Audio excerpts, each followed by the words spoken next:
Madam, ಇವತ್ತು CM ಭೇಟಿಗೆ ಸಮಯ ನಿಗದಿ ಮಾಡಿದ್ರು ಶಾಸಕರುಗಳಿಗೆ. ಏನನ್ಸ್ತು? ನೀವೇನ್ ಕೇಳ್ಕೊಂಡಿರಿ ತಮ್ಮ ಕ್ಷೇತ್ರದ ಬಗ್ಗೆ? ಅಂದ್ರೆ ಒಂದು ಪ್ರತ್ಯೇಕವಾದ ಸಮಯ ನಿಗದಿಪಡಿಸಿದ್ದಾರೆ ಶಾಸಕರಿಗೆ. ಸೊ ನಿಜವಾಗ್ಲೂ ಖುಷಿಯಾದ ವಿಚಾರ.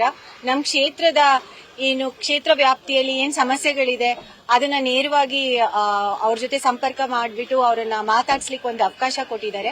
ಅದಲ್ದಲೆ ಏನು ಸೆಷನ್ ಇನ್ನು 15ನೇ ತಾರೀಕು ಶುರು ಆಗ್ತಾ ಇದೆ, ಆ ವಿಚಾರ ಸಂಬಂಧಪಟ್ಟಂಗೂ ನಾನು ಅವ್ರ ಹತ್ರ ಒಂದು ವಿಚಾರನ ಮಾತಾಡಬೇಕಾಗಿತ್ತು. ಸೊ ಅವೆರಡೂನು ಕ್ಷೇತ್ರದ ವಿಚಾರ ಮತ್ತೆ ಏನು ಸದನದಲ್ಲಿ ಏನು ಪ್ರಸ್ತಾಪ ಮಾಡಬೇಕು ಅಂತ ಇದ್ದೀನಿ, ಆ ವಿಚಾರ ಸಂಬಂಧಪಟ್ಟಂಗೆ ಮಾತಾಡ್ಲಿಕ್ಕೆ ಅವ್ರ ಹತ್ರ ಬಂದಿದೆ. ವಿಶೇಷ ಅನುದಾನ ಅನ್ನೋಕ್ಕಿಂತ ಹೆಚ್ಚಾಗಿ ಇಂದಿರಾ ಕ್ಯಾಂಟೀನ್ ನ ಕೇಳಿದೀನಿ. ಯಾಕಂದ್ರೆ ನನಗೆ 3 ತಾಲೂಕು ಬರುತ್ತೆ. ಅದರಲ್ಲಿ ಕಳಸಾ ತಾಲೂಕು 2 ವರ್ಷದ ಹಿಂದೆ ರಚನೆ ಆಗಿತ್ತು. ಆ ಕಳಸಾ ತಾಲೂಕಲ್ಲಿ ಇನ್ನೂ ತಾಲೂಕ್ ಆಗಿದ್ರೇನು ತಾಲೂಕಲ್ಲಿ ಇರಬೇಕಾದಂತ ವ್ಯವಸ್ಥೆ ಸಂಪೂರ್ಣವಾಗಿ ಆಗಿಲ್ಲ. ಒಂದು ಇಂದಿರಾ ಕ್ಯಾಂಟೀನ್ ಅಲ್ಲಿ ಸ್ಥಾಪನೆ ಮಾಡಿದ್ರೆ ಒಳ್ಳೇದಾಗುತ್ತೆ. ಯಾಕಂದ್ರೆ ನನಗೆ ನನ್ನ ಕ್ಷೇತ್ರದ ವ್ಯಾಪ್ತಿಯಲ್ಲಿ ಒಂದು 50% ಕೂಲಿ ಕಾರ್ಮಿಕರೇ ಜಾಸ್ತಿ ಇರೋದು. ಅದನ್ನ ನಮ್ಮ ಕಡೆ ಮೂಡಿಗೆರೆ ತಾಲೂಕಲ್ಲಿ ಮತ್ತೆ ಚಿಕ್ಕಮಗಳೂರು ತಾಲೂಕಲ್ಲಿ ಚೆನ್ನಾಗಿ ಉಪಯೋಗ ಆಗ್ತಾ ಇದೆ ಏನು ಕೂಲಿ ಕಾರ್ಮಿಕರಿಗೆ. ಅದೇ ರೀತಿ ಕಳಸಾದಲ್ಲೂ ಇದನ್ನ ಮಾಡಿಕೊಡಿ ಅಂತ ಕೇಳ್ಕೊಳ್ಳಕ್ಕೆ ಅವ್ರ ಹತ್ರ ಬಂದಿದೆ.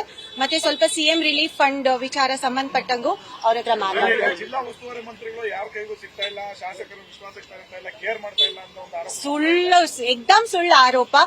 ಪ್ರತಿ ತಿಂಗಳು ಆಕ್ಚುಲಿ ಅವರು ಚಿಕ್ಕಮಗಳೂರು ಜಿಲ್ಲೆಗೆ ವಿಸಿಟ್ ಮಾಡ್ತಾ ಇದ್ದಾರೆ. ನಮ್ಮ ಹತ್ರ ಆಗಾಗ ಸಂಪರ್ಕದಲ್ಲಿ ಇದ್ದೇ ಇರ್ತಾರೆ.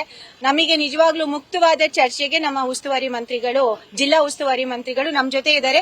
ಹೇಳಬೇಕು ಅಂದ್ರೆ 15-20 ದಿನ ಹಿಂದೆ ನನ್ನ ಕ್ಷೇತ್ರಕ್ಕೆ ಬಂದು ನಮ್ದೊಂದು ಸಬ್ಸ್ಟೇಷನ್ದು ಭೂಮಿ ಪೂಜೆ ಮಾಡ್ಕೊಂಡು ಹೋಗಿದ್ದಾರೆ. ಸೊ ಅದು ಸುಳ್ಳು ಆರೋಪ.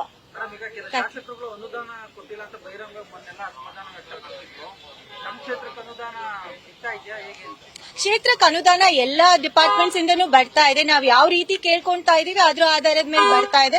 ಇದಕ್ಕಿಂತ ಮುಂಚೆ ಎಲೆಕ್ಷನ್ ಪೂರ್ವಕವಾಗಿ ನಮಗೆ ಸಿಎಂ ಇಂದ ಸ್ಪೆಷಲ್ ಅನುದಾನ ಬಂದಿತ್ತು. ಮತ್ತೆ ನಮಗೆ ಮೈನರ್ ಇರಿಗೇಷನ್ ಇಂದ ಬಂದಿದೆ. ನನಗೆ ಇತ್ತೀಚಿನ ದಿನಗಳಲ್ಲಿ ಇದು ಕಾವೇರಿ ನಿಗಮ ಮಂಡಳಿಯಿಂದ ಬಂದಿದೆ ನನ್ನ ಕ್ಷೇತ್ರಕ್ಕೆ, ಡ್ಯಾಮ್ಸಿಗೆ. ಮತ್ತೆ RDPR ಇಂದ ಬಂದಿದೆ. ಆಮೇಲೆ ಆಗಾಗ ಏನು ಜಿಲ್ಲಾ ಪಂಚಾಯಿತಿ ಮತ್ತೆ ತಾಲೂಕ್ ಪಂಚಾಯಿತಿ ಇದು ಫಂಡ್ಸ್ ಇದೆ ಅದು ಕೂಡ ಬರ್ತಾ ಇದೆ. SCPT ಆ ಮಟ್ಟಕ್ಕೆ ಇಲ್ಲ. ನನ್ನ ಕ್ಷೇತ್ರದಲ್ಲಿ ನನ್ನ ಕ್ಷೇತ್ರದ ಬಗ್ಗೆ ನಾನು ಮಾತಾಡಬಹುದು. ನನಗೆ ಇಲ್ಲಿವರೆಗೂ ಅನುದಾನದ ಕೊರತೆ ನನಗೆ ಅನ್ಕೊಳ್ಳಿ ಬರ್ದಿದ್ದಾರೆ.